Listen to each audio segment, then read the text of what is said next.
Geek Therapy Radio.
Welcome to the Geek Therapy Radio podcast. Thank you so much for being so supportive during this pandemic that the entire world is going through.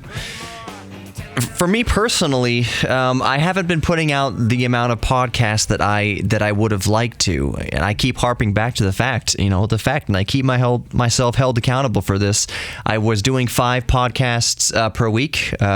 So 5 days a week, a new podcast. And then I said at least 2 or 3, hopefully at least 3. And last week, I did 1. It was the big radio show. Now, granted, it was over an hour and a half in length. Usually these big unedited podcast, unedited interviews I put up on Patreon. Hint, hint, wink, wink. Geek Therapy Radio Patreon. But I thought that what Clint and I discussed, not necessarily about the video games, which we discussed at length, but then we got into a real conversation about how we're dealing with coronavirus and social distancing and self-quarantine and just kind of a very real off-the-cuff conversation. And I wanted to put that out there for all of my listeners. And another reason I did it, it wasn't just because of I didn't think it should be behind a paywall of Patreon. The information was important for everybody, but also, since I didn't release that many podcasts last week, I only did the 1. So I thought if I wasn't releasing, 2 or 3 podcasts last week, I would also make the big long hour and a half episode available to everyone to make up for the fact that I didn't have shorter podcasts during the week. But it's Monday. Right now, as of recording, it is Monday, so I can theoretically get back on track here with the podcast release schedule. There's a couple things I want to talk about in this podcast, and they are completely just ideas. They are just stream of consciousness, just ideas. I just want to run a couple ideas past you. There's a video that I want to work on for the Geek Therapy Radio YouTube channel involving microcassettes, not standard cassettes, but microcassettes. I'll get to that in a few minutes here. Also, I want to talk about like virtual reality recording studios, and we'll talk about that in a few minutes as well. So back to how me and my family, my wife and cats, have been dealing with coronavirus. I can only speak for me personally, but it seems like counter to what is happening for, I don't want to say most people, but definitely a lot of people. That's an understatement. A lot of people are in self-isolation and quarantine. Their schedules have shifted radically. The inconvenience to their life has shifted radically for the worse as far as getting out of your normal routine. Some of us have lost our jobs. I thankfully personally have not lost my job. I was considered essential personnel. Somebody has to be here at the radio station. I've discussed on the show many times that we have the emergency alert system here. It requires a human being here 24/7 by FCC law. So I have to be here. If things hit the fan, radio reaches the most people at one swipe. So if TV goes down, internet goes down, the cell phones go down, anything like that, radio's still going to be here dispersing information. So we have to have people here at the station, and I am one of those people at the station. We got a skeleton crew, the sales department, they're all working from home. But the actual crew here that runs the radio station, me, the engineers, a couple anchors and reporters, we are here. So my life hasn't changed in that regard. Monday through Friday, I'm still going to work every day as usual.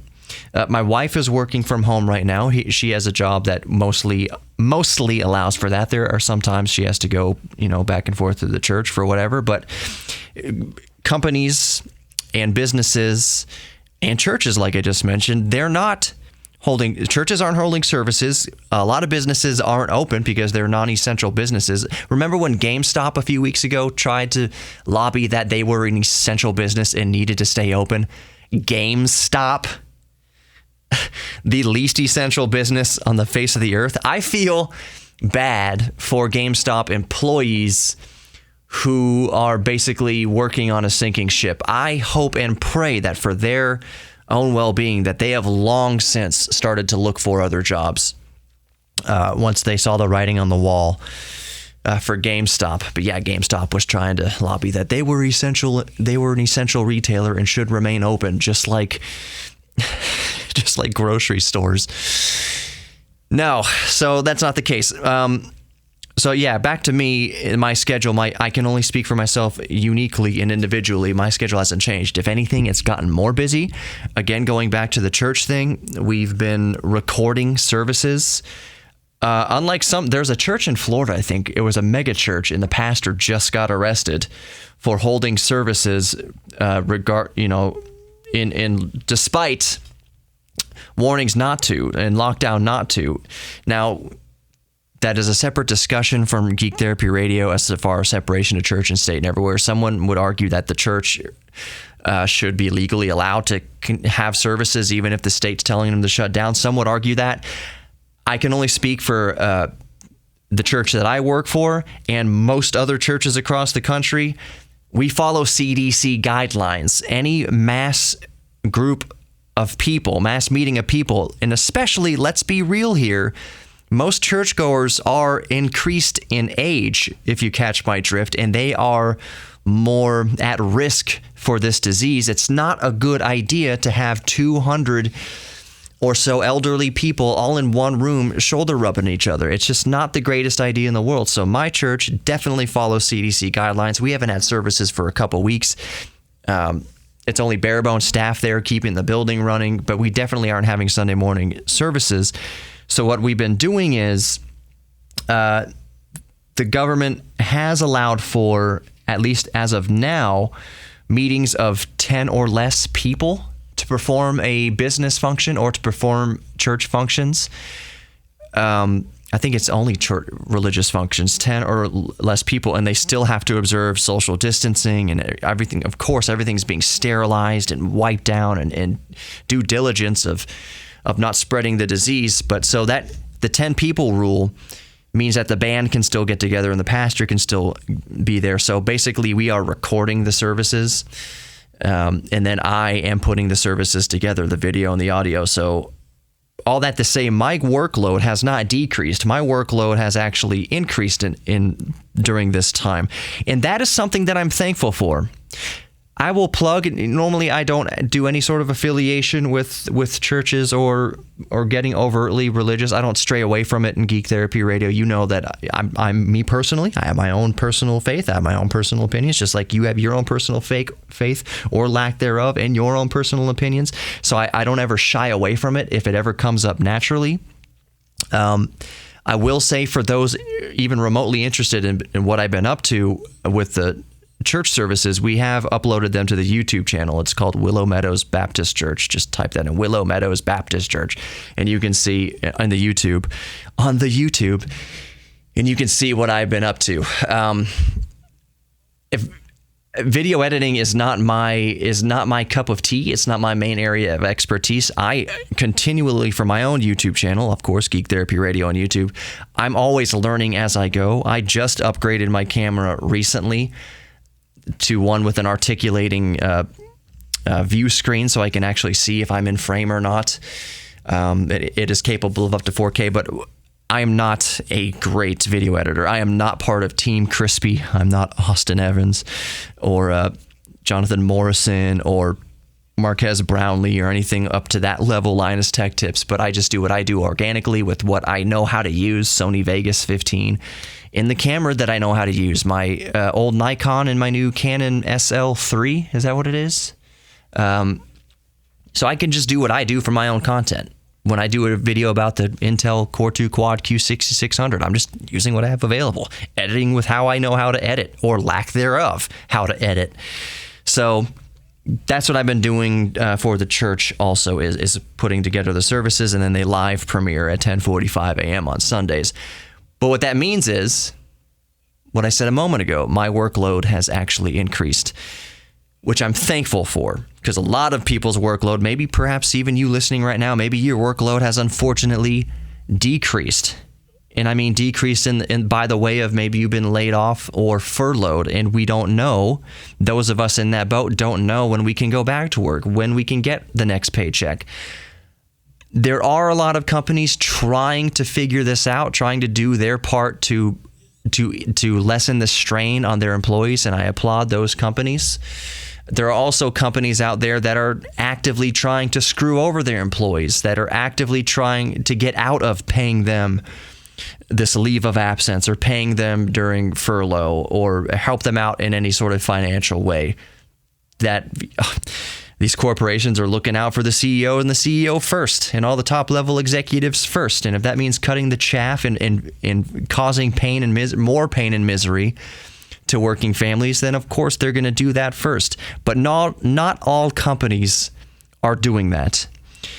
So I think during this time, and I promise I'll get to my microcassette idea and virtual reality recording studio in a moment, but now is a time, it kind of goes without saying, that we should pay attention, us as the consumer and us as the employee should pay attention to the companies and corporations and how they are handling this time and how they are treating their employees during this time. And if you do run a business, I don't think any CEOs are really, any Fortune 500 CEOs are really listening to me right now. Maybe they are, who knows? You need to do good by your employees. And I don't just mean that as a kumbaya, hippie, let's just give handouts to everybody type thing. Absolutely not. For one thing, employees have dedicated their lives to working for your company. They have indentured themselves to giving you your massive paycheck. That goes without saying. They have given their lives to help you get richer. But that's not even the main point here. The main point here is, if you're a CEO and you run a business, is this is time to invest in your business on the other end. And the way you invest in your own business on the other end is by investing in your employees who are suffering now.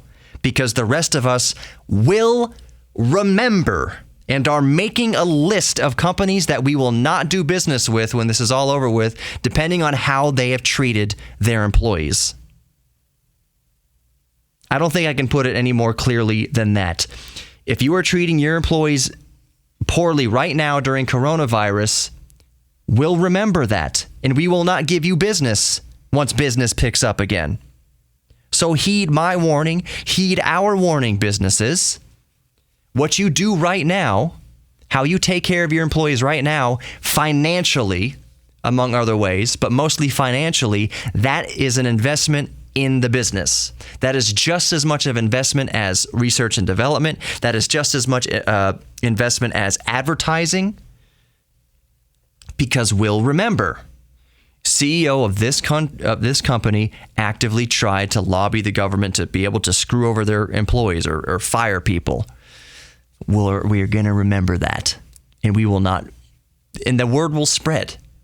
What is the little rule of thumb that for every one person that writes a positive review or gives a positive review of a restaurant, even to their friends, that's it. I think they'll tell one friend if they had a good time at the restaurant or the business. I'll just use a restaurant in this case. They'll tell one friend that they had a great time at this restaurant, but they'll tell 10 friends if they had a bad time at this restaurant. So don't be that business that we remember now and say, oh yeah, this corporation tried to fire a bunch of their people so that their CEO can remain rich and keep their salaries, and all the higher ups can keep their salaries. We'll remember that. So invest in your employees now, please. not just disregarding the human aspect of being a decent person and doing good in this world. If you're incapable of doing that, if you're incapable of seeing human beings as anything else than a dollar sign, then invest. Think of it as an investment in the future of your business, that you will make so many millions and billions of dollars on the other end of this if you invest a few millions of dollars, hundreds of thousands of dollars now in keeping your employees afloat and safe and healthy and cared for. Okay, so that's my piece on that. Believe me, I wasn't anticipating on speaking for 14 minutes or whatever it turned out to be on this subject. So moving on to the real meat and potatoes of the podcast today. Nico just walked in. How's it going, Nico? I'm doing well, Johnny. How about yourself? Doing great. Okay, Nico is a musician, and maybe he'll pipe in here if he has anything to say, but I'm not holding him to that flame, nor am I holding myself up to that flame either, but we'll see. So, Nico, just to let you know, he just popped a what is that, a beer? It's a Red Bull. It's a Red Bull. I'm just being joking. All right. I had this idea, and I was talking to Jeremy earlier today about, are you semi-familiar? Have you ever tried VR, like Oculus or HTC Vive or PS4 or whatever? Very basic VR trials of friends that got headsets, but yeah, I've seen lots of footage as well. Okay. All right. So you're familiar with the concept. Mm-hmm. So Jeremy and I were talking earlier about a virtual reality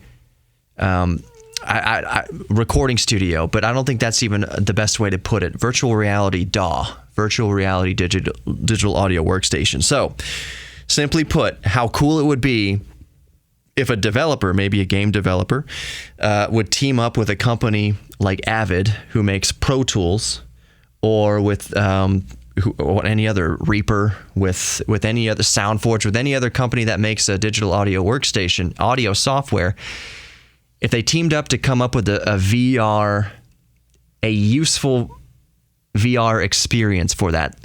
So maybe I can explain it better by painting a mental picture here.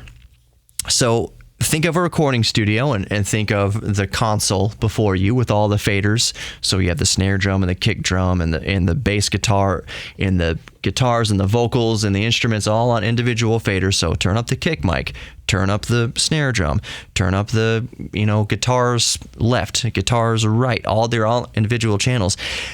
How you could use the technology of virtual reality, so an Oculus Rift or what have you, to basically be able to mix in virtual reality. Put your hand over that the fader for the kick drum or the fader for the snare drum, and in virtual reality push that fader up and be able to mix, quote unquote, in reality that way, and I guess in virtual reality that way. You get what I'm saying here? That's a very cool concept to me, and Jeremy and I were discussing the practicality of it all. How you would have to implement that really well. As of now, mixing and recording in the box is very keyboard intensive. You need to be typing things. You need to be putting in parameters for thresholds and limiters and reverbs and all sorts of stuff. Hotkeys and everything are done with, and function keys are done with the keyboard. So how would you make that into a virtual reality experience in a useful way? One of the things I was thinking of is to set the stage, so to speak, here a little bit more, paint the picture. You put on your headset. You sit at your desk where you normally mix your music. So you have your two studio monitors, your speakers, and you're sitting in the position that you always mix at anyways. And you put on the VR headset and essentially, you set, okay, this is my sitting position because my speakers are here. So it keeps you in that sitting position. It says, okay, now you've established this as your sitting position, and then like the studio builds around you. It like goes into existence around you. So now you're sitting at the virtual desk in a good listening position for your own studio monitors. But instead of, having, most people don't have mixers anymore when they're mixing in the box with digital audio software. But now you have a Neve or an SSL or whatever world-class mixer in front of you that you can have assigned the kick drum, snare drum, and all the different instruments going down the line, however many tracks it is, 32 tracks, 64 tracks, whatever. You just have a big console in front of you that you can lean around, and you can go up to the EQ settings and tweak the EQ settings in the VR. You can, like I said, put the fader up and down. I don't think this would work so well in a recording scenario, but for a mix, it would work way better, because recording, you need to obviously have the headset off and be able to see the musicians and run around and patch actual cables and everything. But for the mixing process, mixing in the box, theoretically, it could be done with a much more tactile sensation, at least, in virtual reality. So on each individual recording track, so for like the kick track, you have your snare, your EQ, your kick track, you have your compressor, your EQ, effects. Maybe kick isn't the best example for that. For a vocal track, let's do a vocal track. You have compressor, you have equalization, you have reverb and delay, whatever effects you have. So in VR, instead of just having those plugins, on the screen like you're used to, you can have an effects rack, an actual 19-inch, effects rack with the actual gear in it. So if you have a Universal Audio 1176 compressor plug-in, in the VR studio, you have the actual 1176 hardware, and you can put that rack wherever you want. Like this rack is to my left up here with 6 or 7 different pieces of gear in it. And then you can actually reach in virtual reality and twist the knob, twist the ratio, twist the input level, twist the output level, adjust the knee, do all the reduction, everything like that, but in VR. And furthermore, going further down the rabbit trail of coolness here, you can set yourself inside of Abbey Road. You can set yourself inside of Sun Studios. Let's say you don't want to set yourself inside any world-class studio. You can say, all right, put the mixing console on the beach. And now you're just in virtual reality on the beach with your SSL or your Neve console, or Mackie console, whatever you want to dial in, and you're sitting on the beach and you're mixing music with a virtual console. Your effects racks are just floating there in midair, and you just reach up and you twist the knob on the reverb, twist the knob on the compressor, twist the knobs on the high pass filter on the EQ, what have you. Or you want to be mixing in a rainforest, or mixing it in the desert, or in the mountains, or in the countryside, on a prairie, on a farm, wherever. That seems like one of the coolest concepts in the world to me, and I hope someone's working on it. As I'm saying it might be too much. For someone to develop this, they have to think first, like I mentioned before, it has to happen organically. It has to be a useful function. It has to not just be a gimmick, but actually make it so people and engineers, especially home engineers with proper equipment for virtual reality, to run virtual reality, can do this and pay for it, pay for the experience, when the software already costs hundreds of dollars itself. And then you have another VR experience software, and that's going to cost $60, $70, $100, $200, $1,000, whatever. So they're going to have to figure out how to make it marketable, how to make people want it, and then how to make it useful. Actually useful. One argument I would like to make here, as we start wrapping up Geek Therapy Radio, and before I get onto the microcassette topic, is some would say, mixing in VR, that's not going to have anything to do with the audio quality or production value.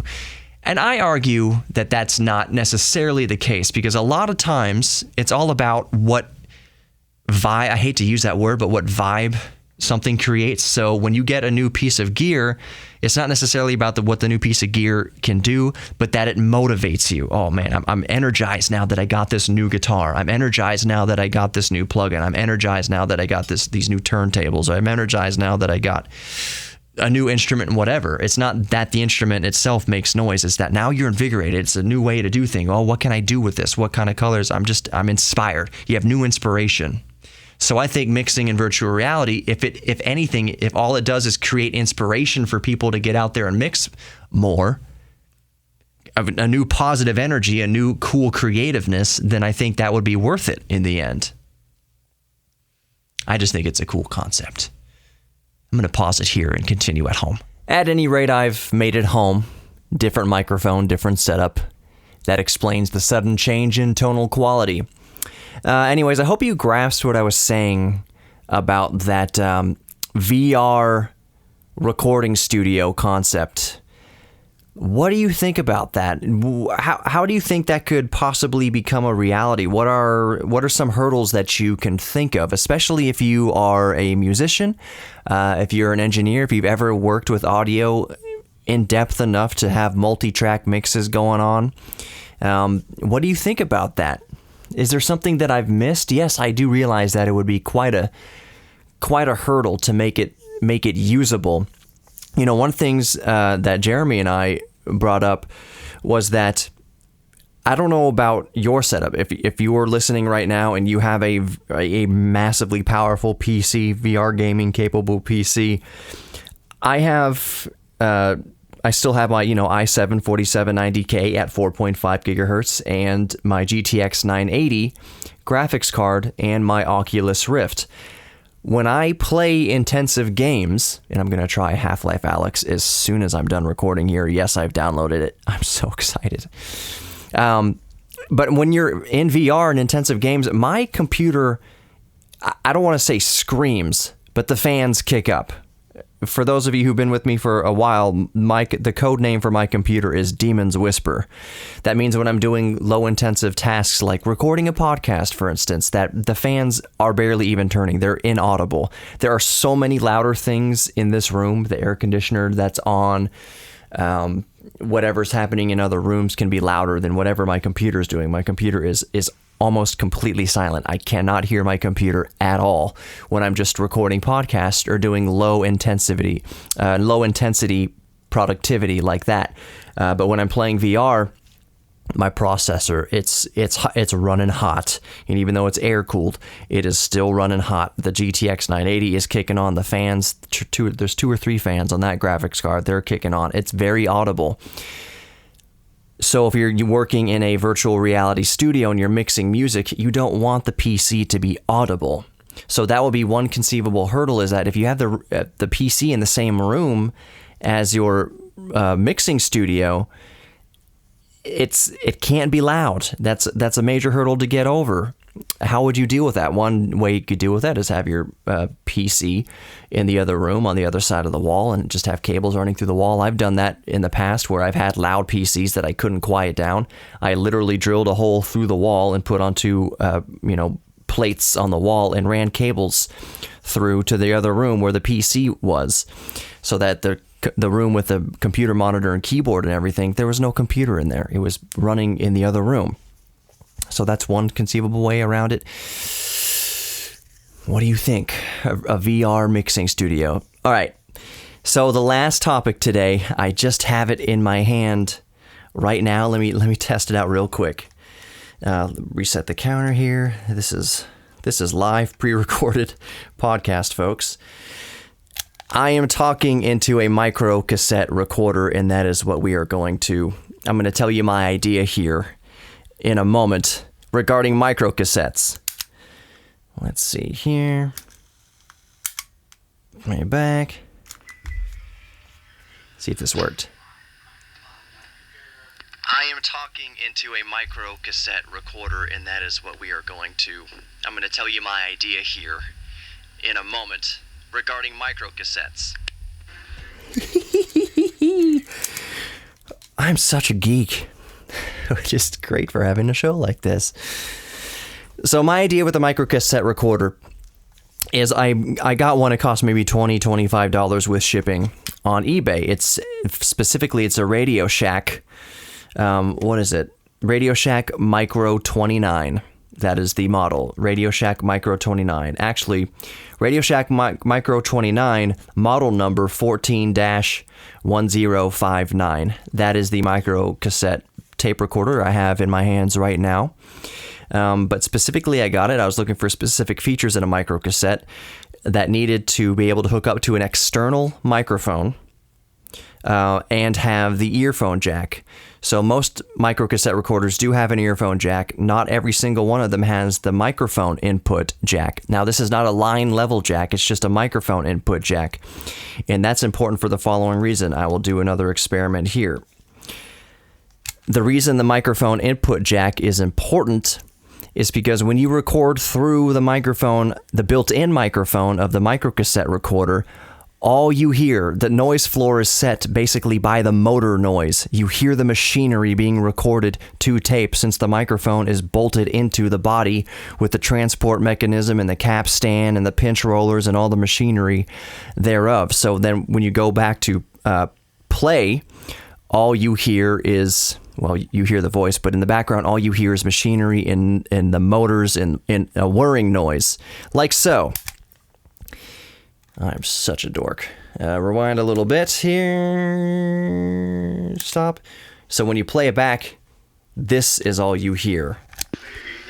The reason the microphone input jack is important is because when you record through the microphone, the built-in microphone of the microcassette recorder, all you hear, the noise floor is set basically by the motor noise. You hear the machinery being recorded to tape since the microphone is bolted into the body with the transport mechanism and the cap stand and the pinch rollers and all the machinery thereof. So then when you go back to play, all you hear is, well, you hear the voice, but in the background, all you hear is machinery and the motors and a whirring noise, like so. So the external microphone is important. You get the microphone out of the body of the microcassette recorder, you don't get any of that motor noise in the background. Now, real quickly, I'll mention that the headphone jack and the microphone jack on this microcassette recorder, I didn't realize this, are even smaller than traditional headphone jacks. What's the measurement on those jacks? Is it 3 millimeter, something like that? Maybe less. They are extra tiny headphone jacks. So you have 1/4-inch headphone jacks. Those are the big ones. Then you have the normal kind of, MP3 player, iPhone, your phone, if it still has a headphone jack, it's that normal size, smaller headphone jack. And the jacks on here are the size even smaller than that. That is to say, it's even more uncommon. So I need to get a converter at least to go from this ultra small microphone and headphone jacks into something that I can interface with my computer and my recording software, because here is the grand experiment. Here's my idea, and here's why I'm just geeking out. And this has led me down a rabbit trail of other ideas that I'll let you know here. My plan, and sit tight and try to conceptualize this. I plan to mix an entire song using the microcassette tape. I don't mean mix a song in the computer and then play it through the microphone jack of the microcassette recorder to see how the whole song sounds recorded onto microcassette tape. That's not what I'm talking about. What I'm talking about is dumping each individual instrument track out of the computer onto the microcassette tape separately. So the first 3 minutes of the microcassette tape will be just an unedited kick drum sound. So no compression, no EQ, no nothing on the kick drum. It's just the first, so it's a 3-minute song. So 3 minutes is a kick drum, then 3 minutes is just the snare drum, then 3 minutes are the overheads, then 3 minutes are the bass guitar, then the next 3 minutes is just, one of the guitars, one of the guitars, one of the lead guitars. The next 3 minutes is the other lead guitar. The next 3 minutes is a vocal. The next 3 minutes from there is the backup vocals. You get what I'm saying? Each raw, isolated track on the microcassette tape. And each track is going to start with a finite at the exact same time, a snap. A snap like this, or the snap of a drumsticks hitting together, a click.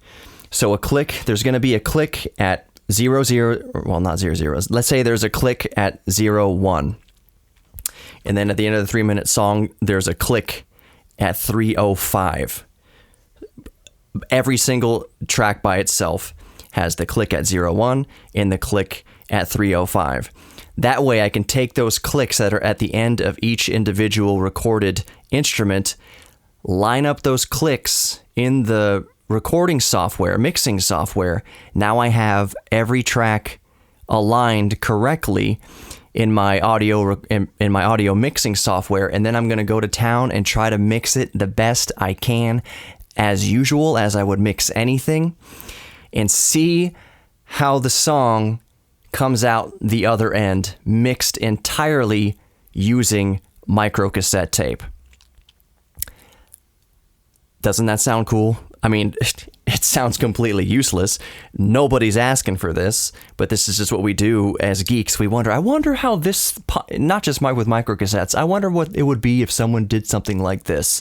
Well, I'm doing something like that. It's something no one's asked me to do, but I wonder how I can make it sound. Now, there's limitations here. Obviously, there's limitations with the microcassette technology. So, back in the 80s, as a kind of an aside, exception to the rule, back in the 80s, they tried to make microcassettes, and I'm not talking, these are microcassettes, not standard cassettes. Like if you think about a standard cassette deck and like a standard Walkman, that's not what I'm talking about. I'm talking about these little tiny voice recorders with those little tiny microcassettes. Back in the 80s, at some point, they wound those microcassettes, they loaded them with metal tape, Type 4 metal tape, and for a couple years, they tried to market hi-fi pre-recorded music on stereo music on microcassette tape.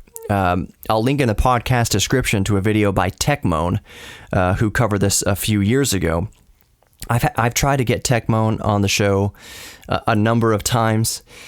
He doesn't like to self-glorify and just respectfully doesn't want to do the interview. Maybe he'll change his mind one day, but he doesn't want to self-advertise, basically. He's a very modest person, and I respect him for that. But he did a video a while back showcasing what I was talking about, these Type 4 metal microcassettes that you could record music onto. They were high-fidelity microcassettes, not as high fidelity as a standard cassette tape, but high-quality hi-fi nonetheless in that microcassette form factor.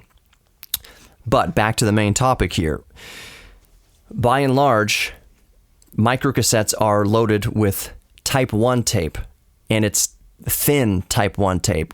It's the exact same width as standard cassette tape, but it is a lot thinner.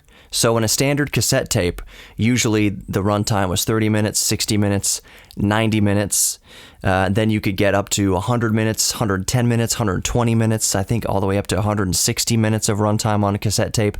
When you get to those higher runtimes, there's only so much space within the cassette tape itself. So you have to make the tape thinner, which means to make it more flimsy and more fragile, and theoretically not contain as much magnetism or hold enough a magnetic charge as thicker tape. So that's why people recommend, usually hi-fi systems and audiophiles recommend, you don't go much longer than 90-minute cassette tape. 60 minutes being ideal, because 60 minutes means you can record the average full album on both sides of the tape. So anyways, the microcassette tape, even a 30-minute microcassette tape, which is in my microcassette tape player right now, is very thin tape compared to standard cassette tape. The limitations also include the fact that microcassette tape runs half as fast as standard cassette tape. So standard cassette tape, what is it? Standard cassette tape is almost 2 inches per second, something like that. Don't quote me directly on that. But all you need to take away from here is that microcassette tape runs at half the speed of standard cassette tape. And there's an option on most microcassette recorders to cut even that figure in half. So it's running at a quarter of the speed of standard cassette tape. When you cut the speed of cassette tape, the speed at which it runs and records, you're sacrificing sound quality. You're sacrificing frequency response, headroom, and you're bringing up the noise floor, aka you're adding more hiss the slower you run. So by default, microcassette tapes already run half as fast as normal cassette tape, and they're all normal Type 1 biased cassette tape, and it's thin tape. That all amounts to, usually even the best microcassette recorders, standard handheld microcassette recorders, could record a frequency response of 400 hertz to 4,000 hertz. Sometimes you could get it a little higher. There's been experiments that I've read about where people were able to get it up to absolute maximum, where they replaced the tape inside the microcassette tape with metal tape, and they were running it at normal speed. They could get it up to about 9,500 kilohertz before it just became indistinguishable from hiss. So that's quite a steep curve. But the standard microcassette tape, like I have right here in my hands, right here, is a frequency response of 400 to 4,000 kilohertz. MP3s are 20 hertz to 20,000 hertz. Well, it can be 16 kilohertz depending on the codec being used, the compression being used. But CDs, think of standard CDs. That's 20 hertz to 20 kilohertz, thereabouts. I think it's technically 44.1 translates to 22,500 kilohertz maximum. Either way, it's within the exact range of human hearing. 20 hertz to 20,000 hertz is the range of human hearing. All the music you listen to right now is between 20 and 20,000 hertz. This microcassette recorder is only capable of reproducing noises between 400 hertz. That's like lower mid-range, and then 4,000 hertz, which is like upper mid-range, which is perfect for the intended purpose of microcassette recorders, which was to record the human voice, which rests comfortably between 400 and 4,000 hertz. Usually, most human beings. So the trick here, and where things are going to get interesting, is think of a kick drum. A kick drum is mostly low end, and then the click of the beater hitting the skin of the kick drum. Now that snap of the kick beater hitting the skin of the drum, that usually is EQ'd around 4,000 hertz. That's where you usually bring out the snap of the kick beater on the kick drum. So I don't see any problem there hearing the snap of the kick drum. But kick drums, I mix my kick drums down around 60 hertz. The rule of thumb is usually 80 hertz, but I go down lower because I want people to feel it more in their chest of 60 hertz. Now, many engineers do this down at 60 hertz. Some engineers go down as far as 40 to 45 hertz, really low down there. So even if I am mixing the kick drum with my normal accentuation at 60 hertz, which I achieve my accentuation by cutting the mids. Instead of boosting 60 hertz, I basically cut all the mids out. So all it leaves behind is the 60 hertz and the snap of the kick beater. Snap of the kick beater is fine. The low 60 hertz thump in the chest, I don't think I'm going to be able to get that out of microcassette tape. But that's the fun of it all. That's the experiment, to see what I can produce by mixing a song that was entirely recorded, individually isolated instrument onto microcassette tape. I think the vocals are going to turn out okay. Actually, I take that back. There's a lot of air that happens in vocals around 10,000, 12,000 hertz-ish. That's what makes it sound alive. Guitars, I think, will be okay. Mostly, I think electric guitars will be okay between 400 hertz and 4,000 hertz. Bass guitar is going to be a massive challenge. Most bass of the bass guitars happening even below 400 hertz. I would say at around 80 to 100 hertz is where largely based frequencies occur for bass guitar. You can have fret noise and sibilance of strings depending on how you mix the bass. That's happening up high registers, around 4,000, 3,000, down to 2,000-ish. You can even have a little bit of air in a bass, if that makes sense, a little bit above 4,000 hertz, depending on how you mix it. So it's going to be very interesting to see how this turns out. The last issue that this is going to have is, even when I bypass all the motor noise by going directly into the microphone jack of the microcassette recorder, if I'm working on a song that's 8, 9, 10 tracks, and I'm being conservative, that's a conservative estimate. Usually it's going to be around 16 tracks of music for a rock song that I'm going to do. When you have 16 microcassette tracks on top of each other, you already know where I'm going with this. That's 16 times the hiss inherent to microcassette tape. There's ways I could mitigate that, minimize that as possible, and I don't mean with filters or anything like that, because filters filter everything, not just hiss. If you try to take out the hiss from a track, you're going to take out a lot of high end from the track. The entire source material will suffer. The way I can mitigate hiss is by gating what I don't need. For instance, if vocals don't come in for 30 seconds, then I don't have to have the vocal track reproducing hiss for 30 seconds while there's nothing on the track. I can have a gate that only opens up when the vocals start. And if the guitars stop for some reason, I can gate that out. I don't think I would gate the snare because that would be too much of a... Every time the snare hits, you would hear that hiss. It would become very noticeable. But that's all the grand experiment. And I'm sorry if some of this is going... I don't want to say over some people's heads. It's just not it's not your cup of tea. It may just not be something you experience on a day-to-day life. This may not be your geek thing. There's a better way to put it. Some of what I'm talking about here might not be your geek thing, especially with microcassettes. But I know there's plenty of us and plenty of you listening that do have at least some experience working on audio, even if audio isn't your job. A lot of us use Skype. A lot of us have to pre-record things to send to our bosses. A lot of us have to pre-record lectures for students. A lot of us have to work with audio in some capacity, and we're all familiar with what bad quality audio sounds like. I remember I've been subscribed to a YouTube channel called Linus Tech Tips for a while, and I'm mentioning this because they've recently surpassed 10 million subscribers.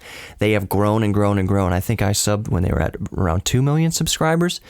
But they have grown exponentially and very quickly.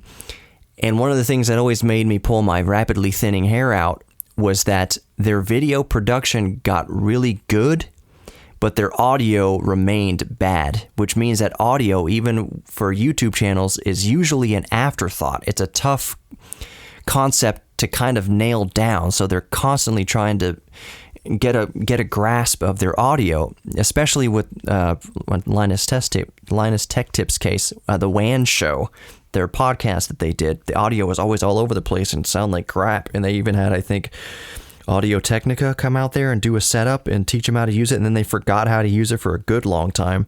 But it took a while for them, even a huge, massive, multi-million-dollar channel, to nail down audio. Sorry for that little burp in the background. So audio is a tough concept, no matter how much money your operation makes. You could be a multi-million-dollar CEO who doesn't know crap all how to send a Marco Polo or I almost said Vine, or I don't know, a video message to your niece and have it sound okay. You set your cell phone down on the kitchen table 10 feet away, and then you're just talking like everything's great, and all you hear is echo and crap and garbage. So audio is hard to nail down. It's an art all to itself, so I apologize if some of that is not your geek thing. But either way, you're going to hear the results of this experiment, and I am super, super excited to do it. There are so many hidden gremlins that I'm anticipating.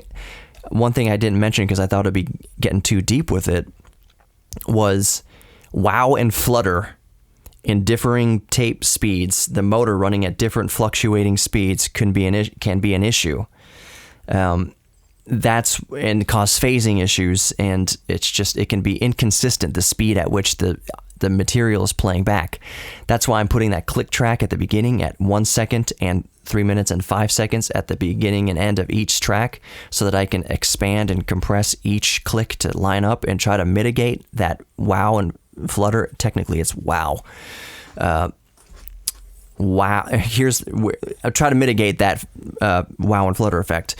Wow and flutter, by the way, before I get on to this next idea that this rabbit trail is leading me down. Wow and flutter.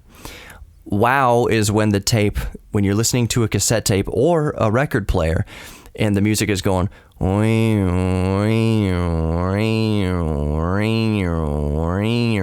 that's wow. Because wow. That's why it's called wow. That's literally because it sounds like a human going wow. Flutter is faster wow, basically. It's just brrr, brrr, brrr, brrr. Sounds kind of like a Wookiee, but that's all inherent to cassette tapes and to a lesser degree vinyl. Vinyl doesn't suffer from flutter as much as a cassette tape does. Picture a cassette tape. Now picture the tape inside of the cassette tape, the brown tape that's inside of there, or black tape that's inside of there, how it's normally nice and smooth, like a ribbon that's just nice and smooth. Now picture it all crinkled up, all scrunched and crinkled up, and then stretched back out again. There's going to be all those creases in that ribbon of tape. That can lead to a lot of flutter. The difference is it's just going across the tape head bad and it's all warped. That's flutter. That's a good way to think about flutter. Flutter can also be caused by the motor in the tape player. It can be caused by a number of things. I'm just saying those are gremlins and hurdles that I'm going to have to get over in this microcassette experiment. And I'll wrap with this final concept, this rabbit trail that I know it's going to lead me down. It gave me the idea to do the same exercise with different audio sources. The first thing that came to mind, because it's sitting next to my nightstand right now, is my Nintendo 3DS. The Nintendo 3DS, and I believe the DSi, but don't quote me on that. I'm much less familiar with the DSi as I am with the 3DS. In case you missed it, the 3DS has a voice recording feature in it. It even has an MP3 player baked into it. But the 3DS, the Nintendo 3DS, has a microphone and voice recording software. And now as I'm thinking about it, it might be kind of tough. Because there's no line input to the 3DS. I would have to record all the audio in through the microphone, so I might not do that. What I might do, though, we'll see, I might tinker with this, is have the tracks separated into separate audio files on the 3DS, the kick drum, the snare drum, everything in the song, and then just play it back on the 3DS track by track, but through the headphone output, and record that into the computer and build it track by track the same way as I mentioned with the microcassette recorder to see how good the headphone output. But I don't think it's not going to have the same effect. I would imagine that the headphone output of the 3DS is 20 hertz to 20 kilohertz, but maybe it's not.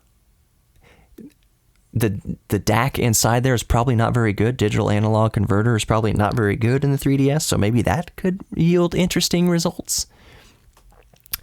But I think the concept is pretty neat. Record things onto things that can record stuff, and then go track by track, instrument by instrument, and then import all that back into the computer and mix that way. Weird. It might be a complete waste of time. Well, depending who you ask, it is a complete waste of time, but it's fascinating and it's fun to think about. All right, my goodness, this is a long podcast. So I've been reducing the number of podcasts, but they have wound up being pretty long. We're going to wrap it up there. Thank you so much for listening to Geek Therapy Radio. Actually, real quick, I'm sorry, I always do this. One thing Nico mentioned earlier in the podcast when I had to switch and come home was about the VR recording studio, is that it could be used as a good teaching tool. That recording schools could have you potentially theoretically link up via virtual reality and teach you how to mix songs with VR. Through the miracle of VR. That's a cool concept. I wanted to make sure that I mentioned that. Okay, now we're done. Thank you so much for listening to Geek Therapy Radio. I've been your mental curator, Johnny Hamburger. If you like Geek Therapy Radio, please share it with your friends. Just Geek Therapy Radio podcast. Tell them to look for the red, white, and blue color scheme or any combination thereof, or send them the link to a podcast. I'm really trying to continue to grow this, and I can't do that without all of you. Everyone's quarantined right now. So, just send it off to your friends. Hey, you're not doing much right now. Maybe check out this podcast. There's this geek on there. He talked about all sorts. He talked about mixing a song with Microcassette. And I know you're a geek too about that kind of stuff, so you might like Geek Therapy Radio. I would really appreciate that. But most importantly, as always, you are worthy of love, both giving and receiving love and you are worthy of your own self-respect. I hope you're all tinkering with things during this quarantine. I hope you're all maybe getting back into reading books or doing art, and you're refining the value in your own life, or maybe you're discovering your own self-worth for the first time. Conversely, I know this time can be hard for a lot of people. When we sit around for so long, we feel like we're not doing much. It's hard to be motivated. So I'm just encouraging you to stay motivated. Find your geek thing, rekindle a geek thing in this time, and lean into it. And you'll find, or you rediscover that you're good at things besides just going to work or whatever you do at work. You can be great at work too. But not every single one of us has a job that might be particularly super fulfilling. So maybe in this time when we're furloughed and we can't be spending money, just maybe rediscover a hobby. Maybe dust something off, blow the dust off of something you have sitting in storage and get back into it. I don't know. Change the oil in your car. That's therapeutic too. Anyways, thank you so much for listening, and I will see you in the next one. Take care.